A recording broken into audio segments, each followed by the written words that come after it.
berjalan seturut rencana Tuhan, dan kita menjadi seperti Yesus sendiri. Bapa, inilah pujian yang kami naikkan ke hadirat-Mu, dan itu biarlah menjadi satu komitmen dan pengakuan kami. Kami rindu untuk menjadi seperti Engkau Tuhan. Kami rindu untuk menjadi seperti Yesus di dalam dunia ini. Biarlah pengampunan-Mu yang memperkenan kami Tuhan, dan pimpinan Roh Kudus yang menuntun setiap langkah hidup kami hari demi hari. Dan kami boleh saksikan dan nikmati kerajaan-Mu di bumi ini ya Tuhan. Terima kasih Bapa. Saat ini kami rindu untuk bersama-sama mendengar kebenaran firman Tuhan. Baik hamba-Mu yang menyampaikan maupun jemaat-Mu dimanapun saat ini berada.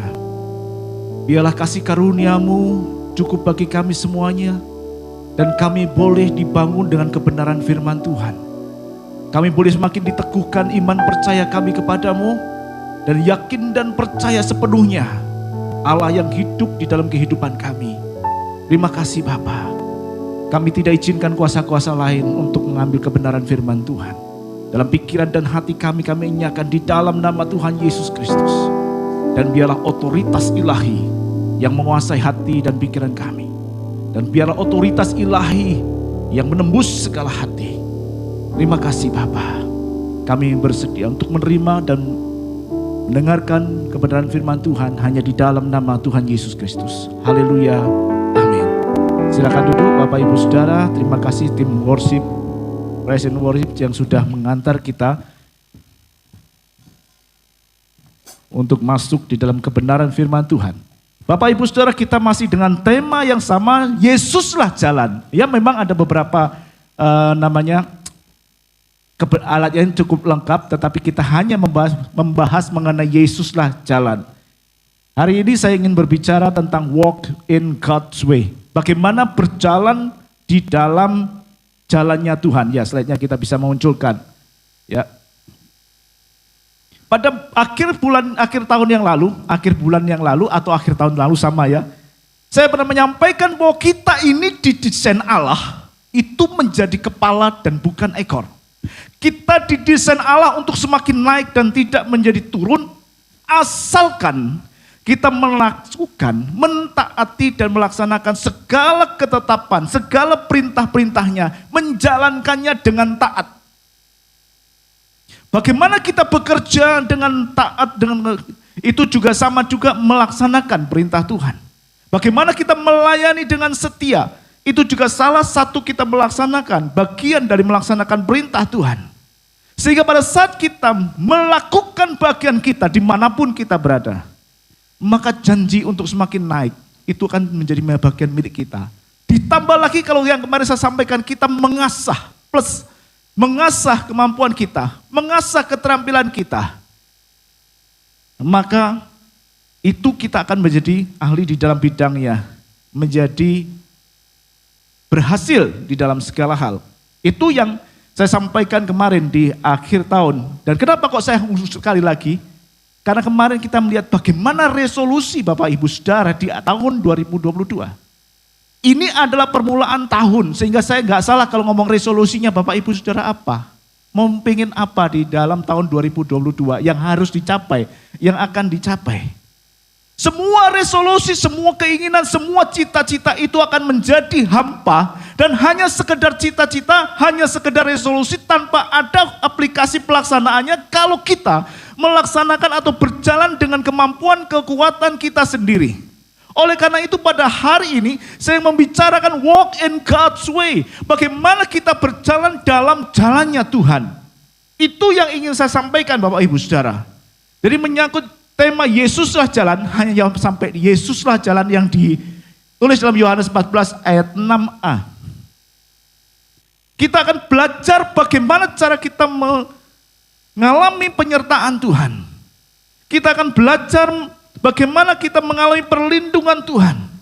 Dan bagaimana kita bisa berjalan seiring dengan sempurna, berjalan bersama Dia, sehingga kita selalu bisa melibatkan Tuhan di dalam segala hal. Melibatkan Tuhan dan memimpin segenap langkah kehidupan kita. Yesuslah jalan. Maka kita akan menikmati bagaimana penyertaan dan perlindungan Tuhan itu. Kalau hamba-hamba Tuhan yang lalu menyampaikan Yesuslah jalan dalam konotasi judulnya akan ke rumah Bapa. Jadi beberapa waktu yang lalu adalah bagaimana jalan ke rumah Bapa. Ya, karena konteksnya memang seperti itu. Bagaimana menuju jalan menuju kerajaan surga. Pada hari ini saya ingin berbicara bagaimana kita menikmati surga di dalam bumi ini. Next. Bagaimana kita bisa menikmati kerajaan surga di dalam bumi ini dengan berjalan bersama dengan Tuhan. Apakah enggak kontras, Pak? Kalau kita di manakah kerajaan surga itu berada? Ya. Dikatakan dalam Lukas 17 ayat 21, juga orang tidak dapat mengatakan, lihat ia ada di sini atau ia ada di sana, sebab sesungguhnya kerajaan Allah ada di antara kamu. Kerajaan Allah ada di antara kita. Kita enggak pernah mengetahui, memahami. Dan di dalam doa Bapa kami, Yesus mengajarkan, datanglah kerajaanmu di bumi seperti di surga. Jadi kita rindu menikmati surga di bumi. Amin. Ada yang mau? Saya rindu seperti itu. Oleh karena itu bagaimana kita bisa berjalan bersama dengan Tuhan, berjalan di dalam jalannya Tuhan. Menikmati surga di bumi. Pak, apakah nggak salah? Coba kita lihat di ayat yang Yohanes next. Dalam percakapan Yesus dengan murid-muridnya. Next. Itu dikatakan pada waktu dengan Thomas dan Filipus, aku berkata kepadamu sesungguhnya barang siapa percaya kepadaku, ia akan melakukan juga pekerjaan-pekerjaan yang aku lakukan, bahkan pekerjaan-pekerjaan yang lebih besar daripada itu, sebab aku pergi kepada Bapa. Yang dimaksudkan pekerjaan-pekerjaan, apakah pekerjaan-pekerjaan Yesus selama di surga? Saya yakin pada saat Yesus mengatakan, aku akan melakukan pekerjaan dan bahkan kamu juga akan melakukan pekerjaan yang lebih besar, itu adalah pekerjaan-pekerjaan selama di bumi ini. Jadi kalau saya mengatakan tidak salah kalau kita bisa menikmati surga di bumi dengan dasar-dasar ini, itu beralasan sekali. Jadi bagaimana kita bisa menikmati kerajaan surga di bumi? Kita bisa berdoa, Bapa kami, datanglah kerajaanmu, dan kerajaan Allah datang di antara kita. Kerajaan Allah datang di keluarga kita. Kerajaan Allah datang di dalam pekerjaan kita. Kerajaan Allah datang di dalam usaha kita. Bisakah kita mengetahui? Bisakah kita memahami? Bisakah kita menikmatinya? Kalau kita berjalan di dalam jalannya Tuhan, maka kita akan bisa menikmatinya. Ya bagaimana caranya, Pak? Itu kita akan pelajari nanti, Bapak Ibu Saudara. Jadi yang jelas dengan ayat ini kita bisa memahami bahwa Yesus yang masuk ke Yesus pekerjaan besar juga di bumi ini. Ya, puji Tuhan. Ya, memang masuki tahun 2022, kita dimulai dengan adanya bencana alam yang cukup lumayan ya, Semeru. Bencana alam yang lain saya kurang tahu, tetapi di dunia juga diramalkan kondisi-kondisi yang negatif. Belum lagi permasalahan-permasalahan yang berkepanjangan seperti COVID-19. Dengan adanya varian baru, Omikron. Kita nggak tahu harus kemana. Kita sudah berjuang sedemikian rupa dari tahun 2020 sampai 2021. Ya, melakukan protokol kesehatan dan seterusnya, dan kita sudah rasanya sudah sampai pada titik-titik yang lemah. Kenapa? Perjuangan seperti itu. Dan masih diperhadapkan lagi. Orang mengatakan kapan ini akan berakhir? Kapan ini akan berakhir? Dengan segala dampak yang ditimbulkannya, dengan segala dampak yang diciptakannya, bukan saja masalah kesehatan, tetapi masalah perekonomian. Sampai sekarang saat ini tuh juga masih banyak perusahaan-perusahaan yang gulung tikar. Banyak sekali pengangguran baru yang terjadi. Sampai kapan ini semua berakhir? Vivian Green, seorang yang menyampaikan satu quotes yang luar biasa, Jax. Dia mengatakan dancing in rain. Ya. Dikatakan begini, life is not about waiting for the storm to pass, it's about learning to dance in the rain. Jadi hidup ini bukan kita menunggu badai akan berlalu, tetapi kita bagaimana kita belajar menari dalam hujan. Bagaimana jika bisa terjadi seperti ini?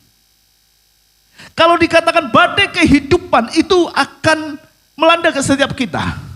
COVID melanda setiap orang, dampaknya bisa melanda setiap orang. Apakah kita hanya menunggu sampai COVID ini berlalu tanpa melakukan segala sesuatu?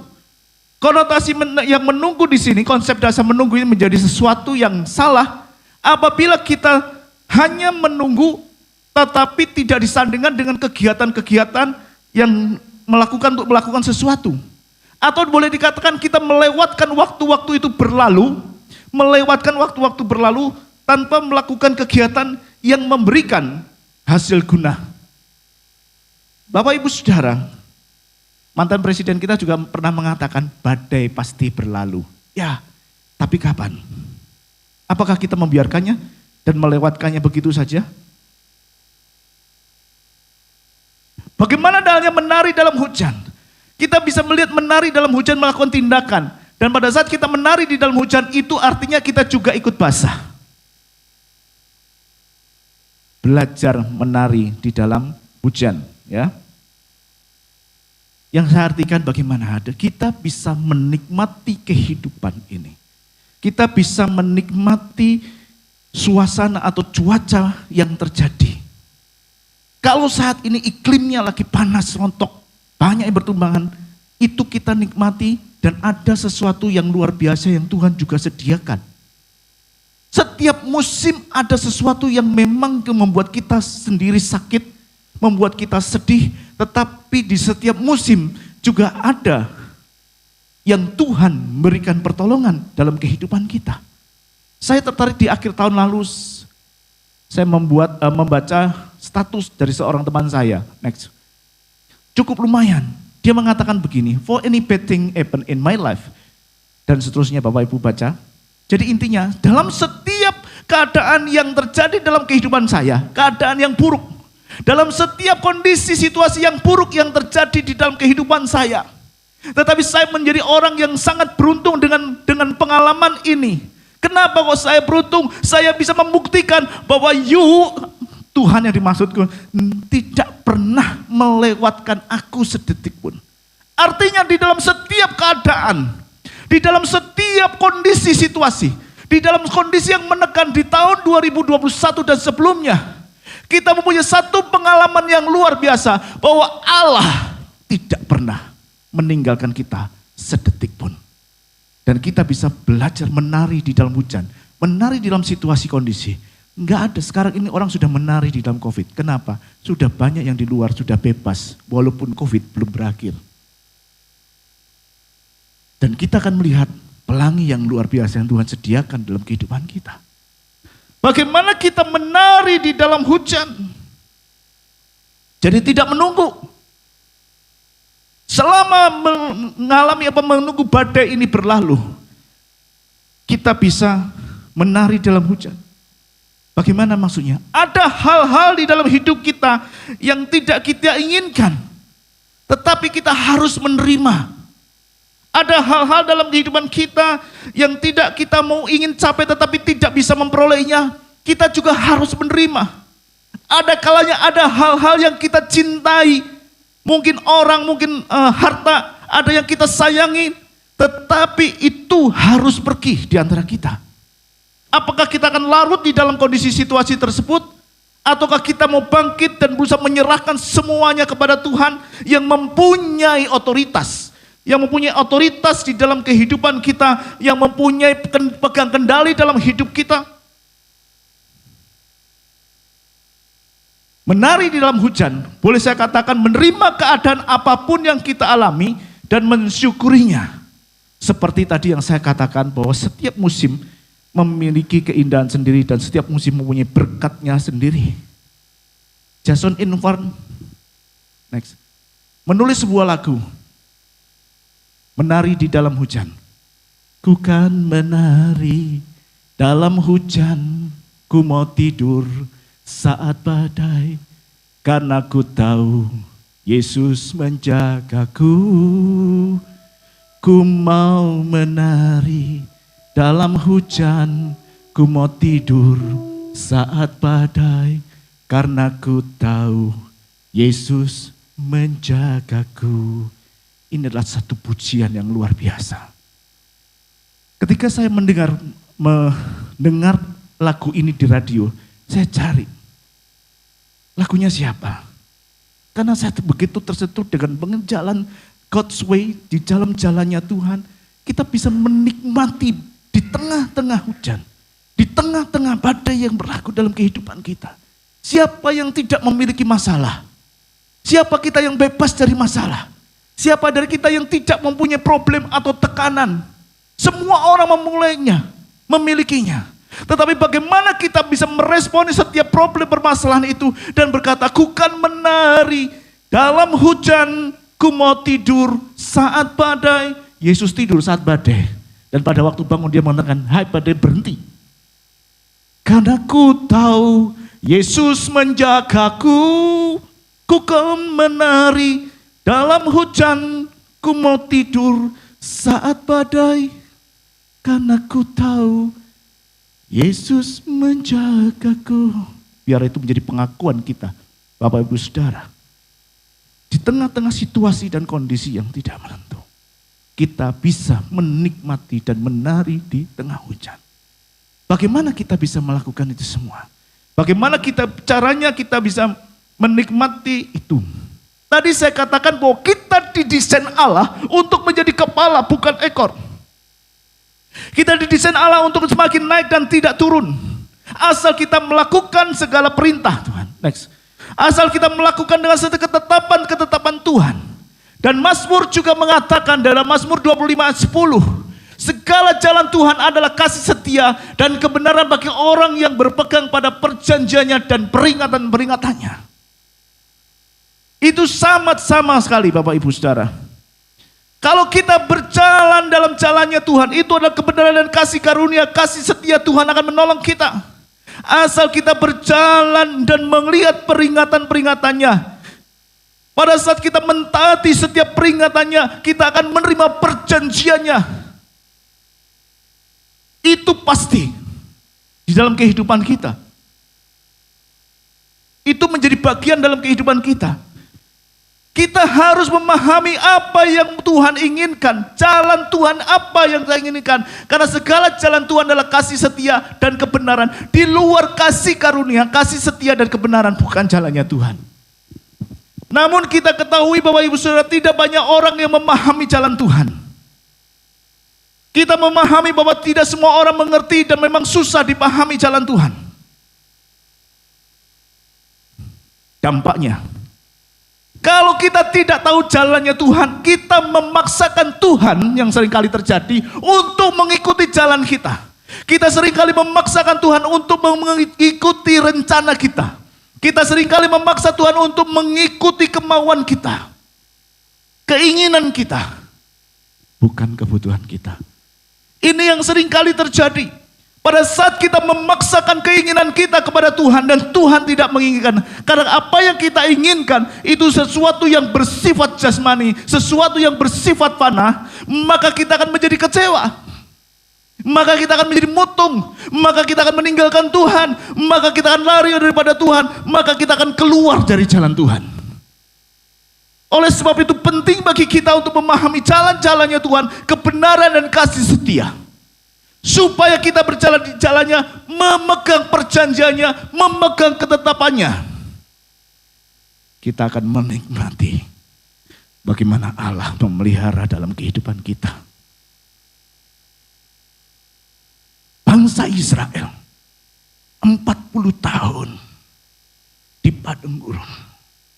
Mereka menikmati mujizat Tuhan, tetapi tidak mengenal jalan Tuhan. Dikatakan Mazmur 95 ayat 10 sampai 11. 40 tahun aku jemu kepada angkatan itu. Maka kataku, mereka suatu bangsa yang sesat hati. Dan mereka itu tidak mengenal jalanku. Sebab itu aku bersumpah dalam murkaku, mereka tak akan masuk ke tempat perhentianku. Begitu keras. 40 tahun. Bangsa Israel tidak mengerti jalan-jalan Tuhan. Tidak mengenal jalan-jalan Tuhan. Apa manfaatnya kita mengenal jalan Tuhan? Kalau kita mengenal jalan Tuhan dan kita berjalan dalam jalannya Tuhan, maka kita akan menikmati Tuhan. Kita pada saat berjalan dalam jalan Tuhan tadi ada perjanjian dan peringatannya, maka kita akan memiliki pengalaman-pengalaman iman bersama Tuhan. Kenapa kok saya katakan begitu? Status WA teman saya itu jadi contoh. Pada saat ia menghadapi segala sesuatu, karena tidak bisa menghindari masalah, tidak bisa menghindari problem, tekanan dalam kehidupan, tetapi tetap tersenyum, tetap bersuka cita, dan menikmati. Karena apa? Di dalam perjalanan jalan Tuhan, kita mengalami pengalaman-pengalaman iman bersama dengan Tuhan. Artinya apa? Ada pengalaman iman yang sukacita, mungkin juga kita berdarah-darah. Tetapi pada saat kita mengalami pengalaman iman bersama Tuhan, kita akan menikmati mujizat Tuhan. Amin. Bangsa Israel seharusnya dia tahu, ada pengalaman iman dituntun secara langsung oleh Allah. Ada yang menikmati mujizat Allah. Ya. Bayangin daging dikasih burung puyuh, ada mana setiap hari, ada mujizat setiap hari. Tetapi mereka adalah angkatan yang sesat hati. 40 tahun. Mereka tidak mengenal jalan Tuhan. Dan itu biar menjadi peringatan kita bagi orang-orang Israel rohani. Supaya kita bisa mengenal jalan Tuhan. Menikmati mujizat, menikmati pengalaman-pengalaman bersama dengan Tuhan. Itu yang saya katakan menari dalam jalan Tuhan. Belajar menari di tengah hujan. Pada saat Musa turun gunung Sinai, ya, dia mendapati bangsa Israel membuat lembu emas tuangan untuk menjadi Allah mereka. Betapa sakit hatinya dengan waktu itu. Ada Allah yang mengeluarkan mereka dari tanah Mesir, tapi mereka membuat Allah sendiri, Allah tuangan. Dan begitu murkanya Tuhan. Sehingga Tuhan sudah atur saja. Musa sangat memahami bahwa bangsa itu adalah bangsa yang keras hati, tegar tengkuk, susah dipimpin. Walaupun Tuhan mengatakan, aku akan utus malaikatmu untuk mendahului dan berjalan di padang gurun untuk memerangi orang Amori, orang Amalek, apalagi itu ya, orang Kanaan ya. Tetapi Musa tidak mau, dia mengatakan, berkatalah Musa kepadanya, jika engkau sendiri tidak membimbing kami, janganlah suruh kami berangkat dari sini. Di terjemahan lain mengatakan, jika hadiratmu tidak memimpin aku, jangan suruh kami pergi dari sini. Ada yang mengatakan kehadiran Tuhan. Ada yang mengatakan hadirat Tuhan. Ada yang mengatakan pimpinan Tuhan. Musa orang lahir di padang gurun, dia tahu padang gurun. Tetapi dia juga tidak mau membiarkan dirinya di dalam padang gurun. Karena dia tahu, mungkin dia tahu jalan, tetapi dia tidak tahu apa yang terjadi di padang gurun. Padang gurun adalah satu tanah yang luas, yang tandus dan gersang. Dan kita tahu di dalamnya tidak ada makanan, tidak ada minuman. Mungkin banyak musuh yang mengintai, menjadi perampok. Mungkin juga ada binatang-binatang yang siap menerkam. Dia tahu jalan, tetapi dia tidak tahu apa yang akan terjadi di padang gurun. Ada cuaca yang ekstrim di musim panas, sangat panas pada siang hari maksud saya. Pada malam hari sangat dingin. Dan itulah yang harus dihadapi di padang gurun. Dan padang gurun itu bisa menggambarkan pergumulan kita. Padang gurun bisa menggambarkan pergumulan dalam hidup kita. Kita tahu besok pagi kita akan bekerja kembali ke kantor dengan jalan yang sama, dilalui jalan yang kita lalui setiap hari. Kita tahu kita mempunyai rencana besok mau ketemu dengan siapa aja. Kita tahu besok mau melakukan apa saja. Tetapi kita tidak pernah tahu apa yang terjadi besok pagi. Itulah keterbatasannya kita manusia. Oleh karena itu kita perlu Tuhan. Musa mengatakan, kalau hadiranmu tidak memimpin aku, jangan suruh aku pergi. Dan biarlah ini menjadi peringatan bagi kita, kalau kehadiran Tuhan tidak memimpin kami, dan kita tidak berjalan dalam jalannya Tuhan, lebih baik kita tetap tinggal saja. Di era digitalisasi, era modern sekarang ini, susah orang mau taat pada jalan Tuhan. Kebanyakan mereka mengandalkan kekuatannya sendiri. Kebanyakan mereka mengandalkan kemampuan pikirannya, keahliannya, kemampuan, kemahirannya. Tanpa mau mengandalkan Tuhan. Sehingga mereka sendiri seringkali menjadi gagal. Mengapa kita harus jalan di jalannya Tuhan? Karena kehidupan kita itu adalah sebuah misteri yang kita tidak tahu. Apa yang akan terjadi besok? Apa yang harus kita lalui? Resolusi tinggal resolusi, cita-cita tinggal cita-cita, prediksi yang hanya kita bisa lakukan saja. Jadi kita hanya bisa melakukan prediksi dan rencana apa yang akan kita lakukan tanpa mengetahui apa yang terjadi. Tetapi kita tahu, pada saat kita tidak mengerti segala sesuatu itu, kita juga tidak boleh diam saja. Dan kita juga tidak boleh takut, kita juga tidak boleh bimbang. Tetapi kita juga tidak boleh meremehkan semuanya. Masa depan kita, hari depan kita harus disikapi dengan benar, dengan harapan, dan mengandalkan kekuatan dan istilahnya mengandalkan Tuhan di dalam setiap langkah kehidupan kita. Ada janji, ada peringatan. Apa janji Tuhan pada saat kita berjalan dalam jalannya Tuhan? Yesaya menuliskan, lihat aku akan membuat sesuatu yang baru, sekarang sudah tumbuh, belumkah kamu mengetahuinya? Ya, aku hendak membuat jalan di padang gurun dan sungai-sungai di padang belantara, binatang hutan akan memuliakan aku, serigala dan burung unta, sebab aku telah membuat air memancar di padang gurun dan sungai-sungai di padang belantara untuk memberi minum umat pilihanku, umat yang telah kubentuk bagiku akan memberitakan kemasyhuranku. Yesaya menuliskan ada sesuatu yang baru. Ada sesuatu yang disediakan. Dan itu juga ada ayat mendukung apa yang tidak pernah kita pikirkan. Apa yang tidak pernah tampak di mata, apa yang tidak pernah kita dengar oleh telinga. Itu yang disediakan Allah bagi kita. Bagi orang yang mengasihi Dia. Bagi orang yang melakukan ketetapannya. Bagi orang-orang yang taat melakukan perintahnya. Allah menyediakan semuanya itu. Apa maksudnya Tuhan memberikan jalan di padang gurun? Bapak tahu perbedaan padang gurun dan padang belantara? Kalau padang gurun itu adalah satu kawasan yang sangat luas, di situ ada padang pasir.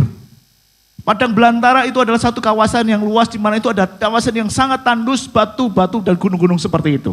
Sehingga seringkali disandingkan ada padang gurun dan padang belantara. Kami pernah tur ke Israel bersama Pak Budi, Pak Andreas. Dan bagaimana melalui Mesir ke Israel, itu melewati padang gurun, padang belantara yang sangat panjang dan melelahkan. Itu kita naik bis. Loh Pak, katanya nggak ada jalan. Memang susah untuk membuat jalan di padang gurun. Pada waktu itu susah sekali. Bagaimana padang pasir itu dijadikan padang gurun? Tetapi dengan kemajuan teknologi, Allah memberikan hikmat kepada manusia sehingga manusia bisa membuat jalan di padang gurun. Sudah digenapi. Kita melalui terusan Suez waktu itu. Keluar terusan Suez, itu padang gurun, padang belantara. Jalan tol. Itu lama, apalagi zaman dulu. Allah memberikan berkat hikmat kepada manusia supaya di dalam padang gurun, padang belantara ada jalan.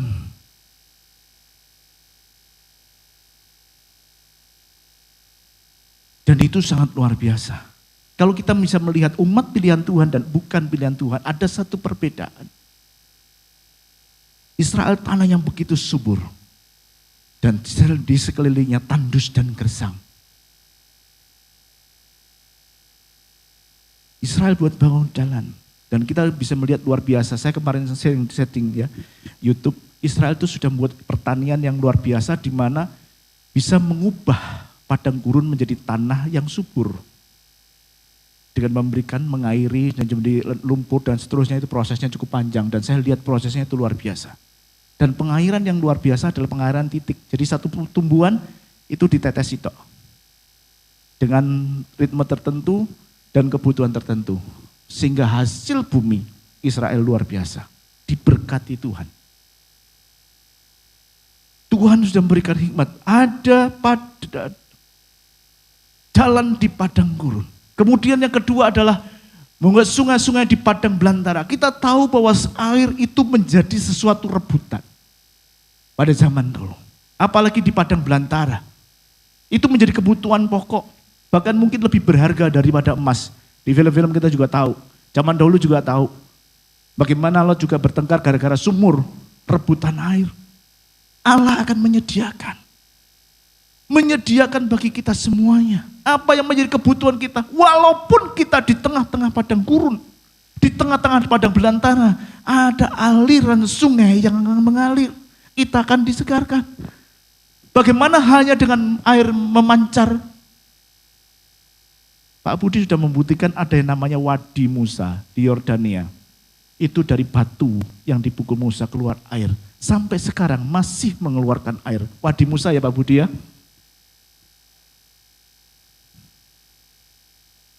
Untuk apa? Yang pertama adalah untuk memberikan minum. Untuk memberi minum umat pilihanku.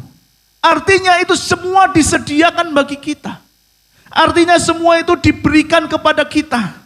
Walaupun kita di tengah badai gurun, di padang belantara, Allah menyediakan keperluan yang utama kita. Sehingga kita bisa menari di dalam hujan, walaupun di tengah badai padang gurun. Kita tetap memiliki masalah, kita ada tekanan hidup, tetapi kita bisa tersenyum dan menikmati semua karena ada janji-janji Tuhan, ada mukjizat Tuhan, dan kita memiliki pengalaman-pengalaman iman bersama dengan Tuhan. Amin. Itu yang harus kita nikmati dalam kehidupan kita, Bapak Ibu Saudara. Untuk memberi minum umat pilihanku, disediakan bagi kita semuanya, asal kita mengikuti ketetapan-ketetapan Tuhan. Matius mengatakan, coba naik dulu. Di dalam Matius 28 ayat 11. Coba Matius 11 ayat 28 ya. Marilah kepadaku, hai semua yang letih lesu dan berbeban berat. Aku akan memberi kelegaan kepadamu dan jiwamu akan mendapat ketenangan. Kalau kita disegarkan daripada padang gurun tadi saya katakan sebagai satu pergumulan yang kita hadapin. Satu masalah yang harus kita lalui. Tuhan menyediakan air bagi kita. Memberikan kelegaan asal kita mau datang kepada Tuhan. Memberikan ketenangan kepada jiwa kita kalau kita mau datang kepada Tuhan. Itu artinya kita menikmati hadirat Tuhan. Menikmati surga di dalam bumi ini. Tuhan ingin kita bisa menikmatinya. Karena kita tidak hidup eksklusif di tengah-tengah bangsa lain yang tidak mengenal Tuhan. Kalau mereka kena panas terik, kita juga kena panas terik. Kalau mereka kena ada jangkauan COVID, kita juga terjangkau. Tetapi yang membedakan umat pilihannya adalah pemeliharaan Tuhan yang sempurna atas hidup kita. Jadi mereka, oh ya semua orang bisa menikmati. Panasnya srengenge sing nyonggo wong akeh gitu kan, ya boleh. Tetapi ada pemeliharaan, ada penjagaan. Kalau kita mau datang kepadanya. Ada kelegaan yang disediakan bagi kita. Ada ketenangan yang diberikan kepada kita. Sehingga kita bisa menikmati surga di bumi dan mengatakan, ku kan menari dalam hujan, ku mau tidur saat badai. Karena ku tahu Yesus besertaku. Seperti itu. Itu yang harus kita nikmati Bapak Ibu Saudara. Kemudian yang kedua adalah memuliakan nama Tuhan. Tadi pertama memberikan kelegaan, yang kedua memberikan untuk kemuliaan nama Tuhan. Itu jelas di setiap aspek hidup kita, apa yang kita lakukan, apa yang kita kerjakan. Karena kita adalah umat ketebusannya. Kita sudah ditebus dengan harga yang mahal. Dan kita adalah milik kepunyaan Allah sendiri. Sudah sepatutnya apa yang kita lakukan, itu untuk kemuliaan Tuhan. Segala mukjizat dipakai Allah untuk memuliakan Tuhan. Ya, Yesus dimanapun mengadakan mukjizat, dia katakan untuk memuliakan Tuhan.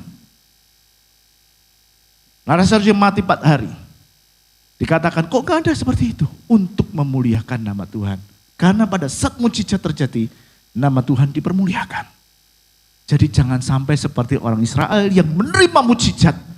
Dalam bahasa Jawa mohon maaf, midekai. Apa yang kita lakukan pada saat kita berjalan di dalam jalannya Tuhan? Simpulan ya, terakhir aja supaya nanti sudah waktunya udah lebih ini 5 menit. Yang pertama adalah mendahulukan hal yang rohani. Musa tadi mengatakan, kalau engkau tidak berjalan dengan aku tidak mau berangkat dari sini. Artinya kita mendahulukan hal-hal yang rohani. Hal-hal yang spiritual itu didahulukan. Jika engkau tidak berjalan di depanku, kalau hadiranmu tidak menuntun aku tidak mau melangkah. Kita menyerahkan kepada Tuhan. Ya. Masih ingat khotbah yang lalu, itu adalah Daniel waktu berdoa. Di mana di Daniel 10 itu ada penguasa-penguasa Persia, nanti dibaca sendiri. Yang menghambat doa Daniel, jawaban dari Tuhan. Selama 21 hari dihambat. Setelah Gabriel ditolong oleh Mikael, Mikael berperang melawan penguasa-penguasa Persia. Penguasa-penguasa Persia ini dikatakan sebagai oknum-oknum kuasa jahat yang menghambat doa, jawaban doa dari Allah. Nanti dibaca sendiri kitabnya. Setelah Mikael menang, maka Daniel mendapatkan jawaban dari Tuhan. Hikmat yang Tuhan berikan kepada Daniel untuk menyelesaikan setiap masalah. Jadi berkat itu tidak sekedar apa yang saya butuhkan disediakan, enggak. Hikmat juga berkat.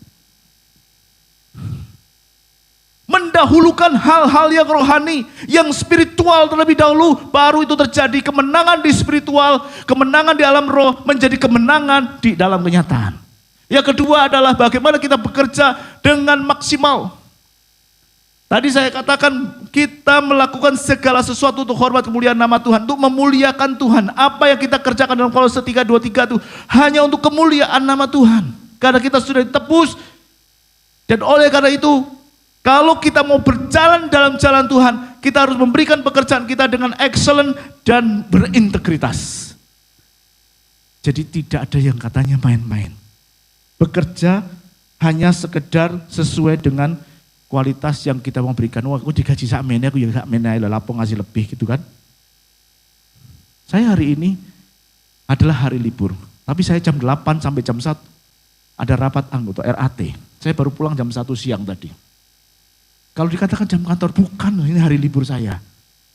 Tetapi saya melakukannya. Saya jam 2 pulang, istirahat sebentar, terus ke sini. Ya mungkin agak kelelahan, maaf. Jadi kita bekerja dengan benar adalah pada saat kita mengandalkan Tuhan dalam kehidupan kita. Kita tidak boleh ogah-ogahan. Kita tidak boleh membatasi pekerjaan kita.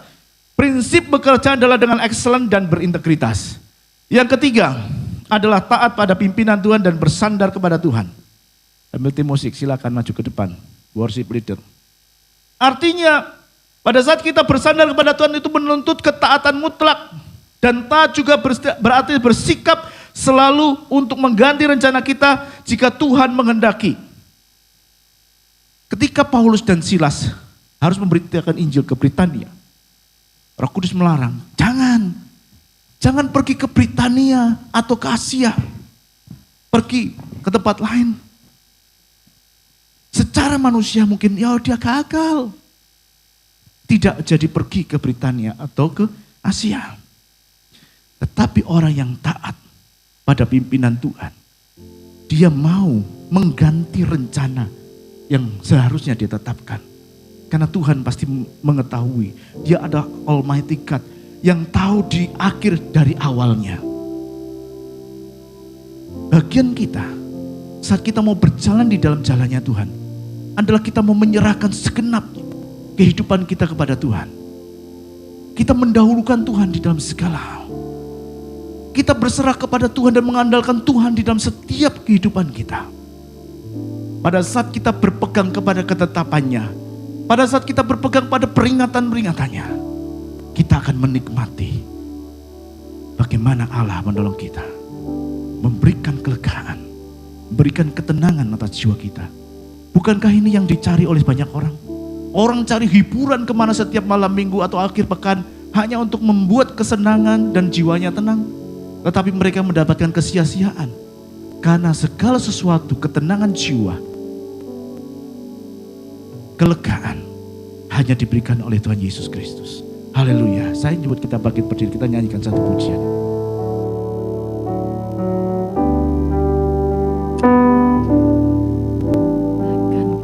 Takut melewati jalan gelap yang di depanku.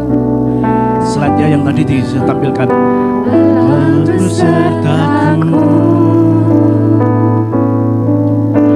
Akan ku gentar menghadapi pencobaan di hadapanku. Selalu tahu, ya Yesus menjaga. Coba satu lagi ya.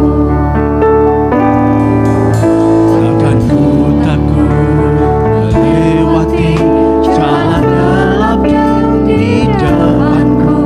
Sebab ku tahu Allah besertaku.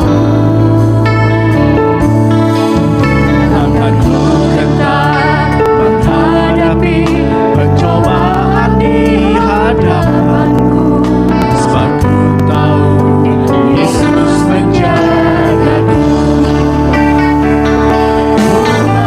Berlari dalam hujan, ku mau tidur saat badai, karena ku tahu Allah besertaku. Ku mau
berlari dalam hujan, ku mau tidur saat badai,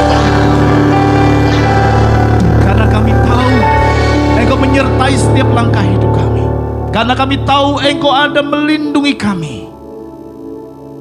Kami akan menikmati ketenangan. Kami akan menikmati kelegaan. Dan menikmati kerajaan surga di bumi ini. Bersama dengan Engkau Tuhan. Biarlah firman itu menjadi rema dalam kehidupan kami. Kami semakin dikuatkan dan diteguhkan. Dalam perjalanan kami, hidup kami di dalam dunia ini. Kami semakin yakin akan Engkau. Semakin melekat kepadamu. Dan semakin seperti Engkau Tuhan. Terpujilah nama Tuhan untuk selama-lamanya. Di dalam nama Tuhan Yesus kami berdoa dan mengucap syukur. Haleluya. Amin. Silakan duduk Bapak Ibu Saudara.